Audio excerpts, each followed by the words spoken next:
اعوذ بالله من الشیطان الرجیم. دا د 11 سپارې څلورم درس دی او د یونس سورې چې 10مه سوره ده 28م تر 28م آیت ورسره کولی شئ چې ولولئ. د دې کلماتو هدف دا دی چې دا کلمې تاسو حفظ کوئ او نور آینده کوم سپارو کې چې دا کلمې راځي نو دا به مخکې نه ستاسو زده یي. شیر یې کوئ نور دوستانو سره چې دا طریقه زده کړي.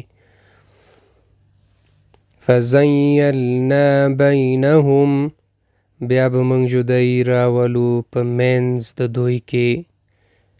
ای وربي، هو قسم دی په رب زما. واسروا الندامه،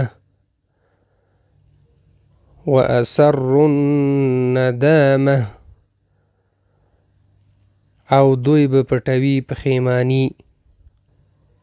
فی شأن، مفهوم دی په هیڅ حال کې. اذ تفیضون، هر کله چې تاسو مشغولیږئ. یعذب، پټیږي. مقامی، زما اوسیدل.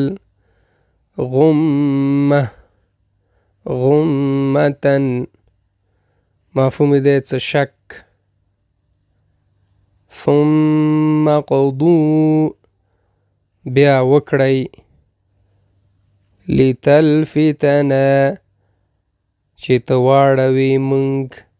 امید دا درس مزه شوي. نور دوستانو سره همچنان شیر کوي. الله مو مل شه.